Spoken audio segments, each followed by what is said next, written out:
Fala pessoal, sejam bem-vindos. Eu estou gravando essa aula aqui para vocês para apresentar os mais variados tipos de perspectiva, mas vale ressaltar que no nosso curso nós vamos estudar perspectiva isométrica.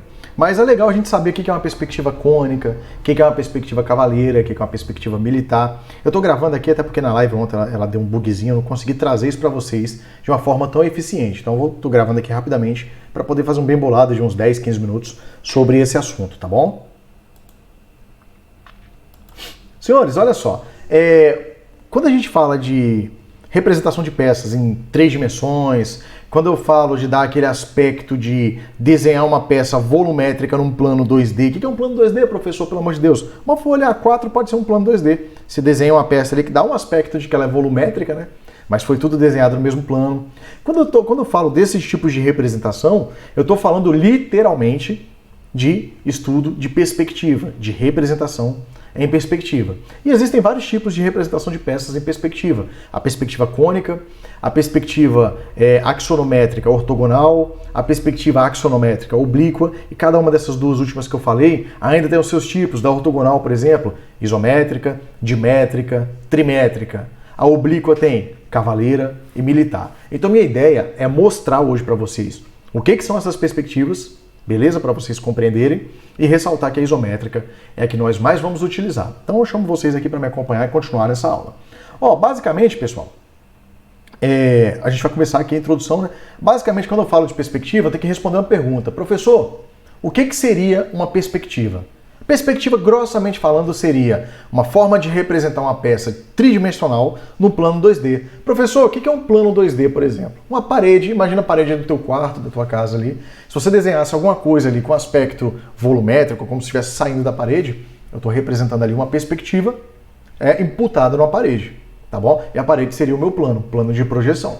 Então, quando eu represento uma peça exatamente como o olho humano enxerga ela no plano de projeção, eu tenho ali uma representação de peça em perspectiva, tá? E, como eu falei para vocês, existem alguns tipos.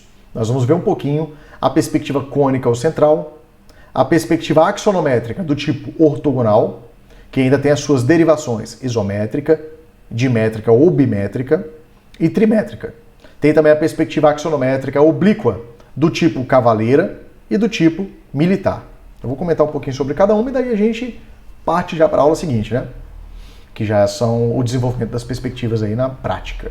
Beleza, pessoal? Então, olha só, quando eu falo desse monte de perspectiva, o cara pensa, pô, beleza, professor, mas na prática, o que isso quer dizer? Dá uma olhada nisso aqui, eu tenho uma peça representada em perspectiva cônica, uma em perspectiva cavaleira e uma em perspectiva isométrica. Obviamente que trata-se da mesma peça, que é um cubo, mas obviamente dá para ver que elas são diferentes entre si na forma de representar, né?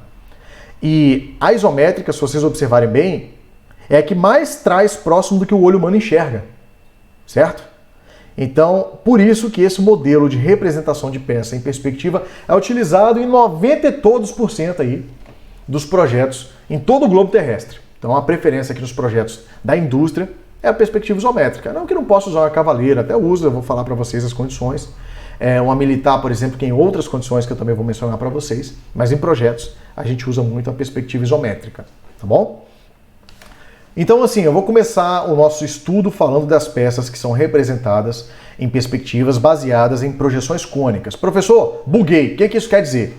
Imagina que aqui tem um observador, eu estou parado olhando esse cubo e estou imaginando ele sendo projetado aqui nesse anteparo, aqui atrás. Só que eu estou numa distância finita, próximo ao cubo, de certa forma próximo, né? E se vocês olharem, como eu estou próximo, o meu campo de visão ele faz um cubo projetante, tá vendo? Ele faz um cone projetante, é por isso que a projeção é cônica. E isso, quando eu estou representando aqui atrás o anteparo, causa uma deformação, porque eu estou enxergando como eu estou vendo. Então causa essa deformação. Ela não é muito usada no caso da mecânica justamente por isso, né? Por enganar, por atrapalhar a imagem que está sendo representada. Mas ela é muito utilizada em outros segmentos. Por exemplo, aqui, mapa cartográfico, né? É como se eu estivesse posicionado aqui em cima da Terra, né? Mais ou menos aqui flutuando, voando, levitando, que seja, olhando para a Terra. Aí eu imagino os extremos da Terra tocando num cone imaginário, eu consigo ver a Terra. Isso causa um outro efeito, tá, gente? na hora que, por exemplo, se eu pegar esse cone e abrir ele para olhar o mapa da Terra, os países que ficam mais aqui em cima, por exemplo, nesse exemplo aqui, eles ficam mais alongados, e os países que ficam mais embaixo, eles ficam mais comprimidos. Professor, eu duvido, professor, eu vou te mostrar isso na prática. Por exemplo, eu tenho aqui o mapa da Terra. Esses países que estão aqui em cima, Canadá, os Estados Unidos, a Groenlândia aqui, a Rússia, esses países aqui de cima, eles ficam de certa forma mais alongados do que deveria. Pô, professor, então você está falando que a Rússia ela não é tão grande assim? Pelo contrário, a Rússia é o maior país do mundo. Só para vocês terem ideia, a Rússia é pouquíssimo menor do que a América Latina inteira. Mas na prática, a Rússia ela é 1,9 vezes aproximadamente maior do que o Brasil. E se eu recortar o Brasil aqui nesse mapa e colar, ele vai pegar daqui e vai vir aqui. Se eu botar mais um, vai vir até aqui assim, ó. Então a Rússia seria algo em torno disso aqui, ó, como um tamanho real no mapa, né? E ela fica bem mais alongada do que isso. Essas são as deformações que a perspectiva cônica apresenta. Isso acontece não só com a Rússia, acontece com o Canadá, com os Estados Unidos. Outra informação, o Brasil é o quinto maior país do mundo. E a Europa, para vocês terem ideia, se juntar todos os países da Europa, tirando a Rússia, juntar todos os países da Europa e colocar dentro do Brasil, cabem 2,5 vezes os países dentro do Brasil, de tão grande que o Brasil é. Mas se você olhar aqui no mapa do jeito que está agora, não fica dessa maneira que eu estou falando. Por quê? Porque aqui em cima ele fica, de certa forma, até mais alongado. Então, a perspectiva que apresenta esse tipo de problema, elas não podem ser utilizadas em projetos mecânicos, obviamente, né? Estou passando mais um pouquinho aqui. Obviamente, então, pelo que eu estou falando, esse tipo de perspectiva, ele não é utilizado aí nos segmentos da metal mecânica, tá, gente? Então a gente vai, assim, é usado, mas o grau de complexibilidade dele excede o que a gente usa aqui na metal mecânica. Então a gente vai direcionar os nossos esforços para as representações em projeções cilíndricas, tá bom? Então vamos aqui, passando um pouquinho. Então, basicamente, no nosso controle do que eu estou explicando, já matei aqui a perspectiva cônica, que não é o nosso foco. Agora, quando eu falo de projeções cilíndricas, é como se eu estivesse colocando o observador afastado de forma infinita da minha peça. E ele fica tão afastado que quando ele olha a peça e imagina ela sendo projetada, ela replica os tamanhos na questão original, né? Então, a linha projetante aqui está fazendo ela ter exatamente o mesmo tamanho. É por isso que fica uma projeção cilíndrica, né? Agora, observa outra coisa também que eu já vou levantar uma questão aí para vocês. Eu posso me posicionar afastado ao infinito na direção da peça ou inclinada a peça, tá vendo? Ó? Se eu ficar inclinada, a forma de projetar ela muda também. Aí que vem os tipos, né? Isométrica, bimétrica, trimétrica, cavaleira e militar. É justamente pela forma com que eu vou me posicionar frente à peça, tá? Então, ó, dessa linha de raciocínio saem as projeções ortogonais e as projeções cilíndricas, né? As perspectivas em projeção ortogonal e perspectiva em projeção cilíndrica, oblíqua, desculpa. Tá bom? Avançar mais um pouquinho aqui. Então, eu vou começar aqui pelas projeções ortogonais, né? Perspectiva axonométrica ortogonal, desculpa, né? Falo projeção não, mas é perspectiva mesmo. Axonométrica ortogonal. Eu tenho os 3 tipos, isométrica, dimétrica e trimétrica. Grossamente falando, isométrica mantém as mesmas medidas nos 3 eixos, altura, largura e comprimento da peça. Basicamente é isso. Representei em perspectiva isométrica, eu estou mantendo as mesmas medidas nos 3 eixos. Dimétrica 2 eixos mantêm a mesma medida, mas um eixo varia essa medida. E a trimétrica, os 3 eixos variam em relação à informação real. Vai ter redução em relação ao que é visto na peça na forma real dela.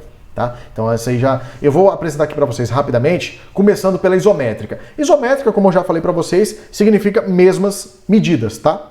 Então, por exemplo, se ela apresenta as mesmas medidas, observem que aqui, por exemplo, eu tenho esse cubo.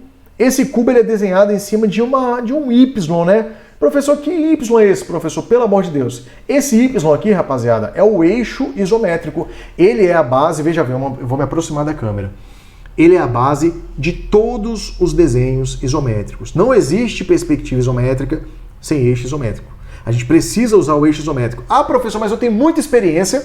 Eu coloco o esquadro, eu não uso o eixo, meu desenho sai. Aí já é um caso à parte, né? O cara já tem experiência, já está bem treinado, já consegue fazer. Aí ele consegue, na verdade, ele está usando o eixo isométrico sem perceber, né? Mas voltando aqui agora ao raciocínio, os eixos isométricos numa perspectiva isométrica apresentam um ângulo de 120 graus entre si, tá? Diferentemente das outras, que aqui, por exemplo, essa peça ela está em em perspectiva isométrica, né? Então ela fica representada exatamente como o olho humano enxerga. E eu tomo como base para fazer esse eixo isométrico uma linha horizontal qualquer, que dependendo da bibliografia, é tratada como linha terra, linha inicial, linha de base, só depende do livro que você está usando. Isso não faz diferença não. Eu chamo muito de linha terra, né, que é o meu livro de referência. Então tem lá a linha terra, que é a linha inicial, tá vendo? Então na linha terra, quando eu apoio o meu eixo isométrico aqui, tá? Ele faz um ângulo de 30 graus com ela. Professor, esse conhecimento é importante? É importante porque aqui depois nós vamos colocar a régua que vai dar início ao nosso desenho. Isso aqui vai ser, assim, vai ser significativo pra gente já na próxima aula. Não nessa aula, mas na próxima, isso aqui vai fazer sentido a existência dessa linha aqui, né, que a gente chama de linha terra. Tá bom? Então só acompanhar comigo que vocês vão ficar bem situados aí no que eu tô falando. Senhores, ó, pra vocês terem ideia, a perspectiva isométrica ela é tão usada que isso aqui é um modelo de motor de um manual, né? É um motor elétrico, e ele está representado aqui em vista explodida, mas ele foi desenhado em perspectiva isométrica, tá vendo? As peças estão em perspectiva isométrica e ele está representado em vista explodida. Ah, professor, o que é vista explodida? Tá o senhor com mais termo novo aí pra gente. A vista explodida é a vista de posição de montagem, tá? Então nessa posição é a posição de montagem desse motor sequenciadamente aí. Então assim, é até uma técnica de manutenção, né? Quando você não tem um desenho do que você está abrindo, abre ele em vista explodida, o seu componente mecânico, que aí você não vai se perder na hora de montar o seu componente depois, né? E mesmo assim ainda dá um erro ou outro. Quem já trabalhou com manutenção mecânica sabe que quando a gente usa essa técnica, na hora que vai montar, ainda fica um parafuso sobrando, ainda fica uma peça fora do lugar que você tem que quebrar a cabeça aí, às vezes 1, 2 horas para poder entender onde ela vai entrar depois para dar certo aí, dependendo do conjunto, né? Conjunto mecânico. Tá bom? A perspectiva axonométrica dimétrica, igual eu falei para vocês, ela apresenta aí pelo menos 2 linhas com ângulos iguais e uma diferente. Então as medidas finais da peça elas vão apresentar 2 medidas obtendo as informações reais e uma medida não. A trimétrica não. Quando eu vou representar pela trimétrica, todas as medidas da peça real elas sofrem certa redução quando eu vou representar no papel. Essa é a grande questão. A gente vai fundamentar os nossos estudos em perspectiva isométrica, tá bom? Então, basicamente, eu já comentei sobre a existência da ortogonal isométrica, dimétrica ou bimétrica e a trimétrica, tá? E por último, nós temos a perspectiva axonométrica oblíqua, militar, e a perspectiva axonométrica oblíqua, cavaleira. Eu vou falar um pouquinho de cada uma delas. Vamos começar aqui pela cavaleira. Vamos começar primeiro falando o que é isso, né? A perspectiva axonométrica oblíqua. Agora eu estou olhando o meu modelo, né, que pode ser esse cubo que vocês estão acompanhando na tela aqui. Esse é o modelo, já falei isso nas aulas anteriores. E eu, como observador, estou me afastando, mas de forma inclinada. Aí vai ter uma certa deformação. Aí você obtém uma outra forma de representação de peça, a perspectiva cavaleira e a sua derivação, que é a perspectiva militar, que eu vou falar um pouquinho das duas. Começando aqui pela cavaleira, galera. Dependendo da forma que eu me posiciono em relação à peça e fico de lado em relação a ela, eu vou ter variações aqui, ó, no desenho em 30 graus, em 45 graus. Olha a linha fugitiva aqui, ó, que vai lá para trás da peça. Ela me fazendo aqui um ângulo de 45, olha, 60 graus, como é que ela vai reduzindo o tamanho dela, tá vendo? É a perspectiva cavaleira. Dependendo de como eu me posiciono em relação à peça, eu vou tendo esses ângulos diferentes, 30, 45, 60, como forma de representação, e isso vai causar impacto no desenho da peça final. Tá? Ó, só para vocês terem ideia, professor, então não vale a pena eu desenhar esse tipo de representação. Ele é muito indicado, sabe para quê? Para você mostrar eixo, por exemplo. Ó. Esse eixo desenhado aqui, você conserva a informação frontal de diâmetro e desenha ele aqui, ó, em perspectiva cavaleira. Se vocês observarem, ó, a 30 graus ele vai apresentar um comprimento, a 45 outro, a 60 outro. Então isso são os impactos que o ângulo causa em relação ao tamanho final que o olho enxerga, né? E isso fica muito bem evidenciado aqui nessa tabela. Uma perspectiva cavaleira, por exemplo, a 30 graus, a largura e a altura mantém o tamanho original. No entanto, a profundidade, ela fica aqui, ó, 2/3 do seu tamanho real. Ó. Dá para você perceber que a 30 graus ela vai ter um tamanho, a 45 graus ela fica metade do seu tamanho real, ó. Então aqui, ó, fica metade do tamanho real. E a 60 graus, gente, ela vai ficar 1/3 do tamanho real. Olha que doideira. 1/3 do tamanho real. Olha como diminuiu. Tá? Isso que a representação em perspectiva cavaleira causa na peça. Ó, por exemplo, esse prisma rebaixado a 30, rebaixado ele foi representado numa perspectiva cavaleira, aonde a informação da parte da frente é conservada, mas o que projeta aqui para trás, a 30 graus, teve uma redução de 2/3. Agora, a 45 graus ficou metade do tamanho real, ó. Como é que já muda? E a 60 graus, ó, como é que fica bem diferente, tá vendo? Então isso que a perspectiva cavaleira causa nas peças. Agora, a perspectiva militar. Galera, a perspectiva militar ela é uma derivação da perspectiva cavaleira. Ela também é uma projeção oblíqua, tá? E ela dá aquela sensação de que a peça está saindo da folha. Professor, mas isso é possível, professor? Sim. Em relação à folha para cima, eu tenho um ângulo de 225 graus. A nossa traçagem ela tem que obter esse ângulo. E é isso aí que eu vou mostrar para você. A perspectiva militar ela tem uma característica de ser uma vista de sobrevoo. Obviamente que você já deve ter pensado, já deve ter maldado aí. Então é uma perspectiva perfeita para utilizar em estratégias militares. É uma perspectiva perfeita para você usar em estratégias militares, para poder você avaliar um ambiente, para você avaliar uma região.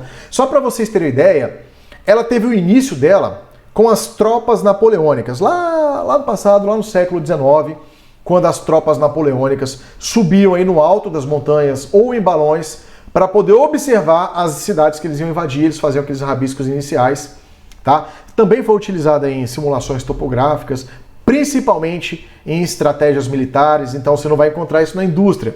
Mas se o camarada discorrer aí pro segmento das Forças Armadas, trabalhar na aeronáutica, no exército da vida, na marinha também, né? Então, se o camarada for trabalhar em uma das três forças, é provável que ele tenha contato aí com esse tipo de representação, tá bom? Senhores, só para vocês terem uma ideia, esse tipo de representação, quando ela é utilizada, ela dá uma ideia muito próxima da real do meu plano terreno. Aí você pode, por exemplo, no caso dos militares, vocês podem desenhar a sua estratégia, calcular tempo de percurso e passar a informação de forma mais precisa. Isso quando você não usa o mapa real, né? Quando você usa um mapa já desenhado ou representativo, tá bom? Ó, só para vocês terem uma ideia de característica, a perspectiva militar, quando ela é desenhada, a superfície dela fica paralela, ou seja, ao mesmo ângulo e afastamento do meu plano de projeção, ó, do plano horizontal aqui embaixo, ela vai ficar o mesmo ângulo de afastamento. Aí eu tenho a perspectiva militar. E para eu obter a perspectiva militar, o que eu tenho que fazer? Eu tenho que garantir que as linhas da minha peça desenhada, elas ficam com um ângulo de 90 graus entre si e que em relação à linha terra, tá vendo? Ó? Ou a linha de base ou a linha horizontal, ela garanta um ângulo de 60 graus e 30 ou 45 por 45. Se eu desenhar com essas características, eu já tenho aí a minha peça representada em perspectiva militar. Pessoal, só para vocês terem uma outra noção também, se eu utilizar a perspectiva militar para desenhar, o eixo Z, tudo que for desenhado nele, que é a linha que projeta para fora, que dá aquele aspecto de vista superior, tem que ser 2/3 do tamanho real, beleza? E uma outra coisinha, se eu vou desenhar com as linhas a 45 graus, já começa, ó, pode ligar a cabecinha, já começa a fazer sentido o pedido do esquadro a 45 graus que eu mencionei para vocês aqui, e o pedido do esquadro de 30 graus, que o outro lado dele é 60, né? Então já dá pra gente usar os dois aqui.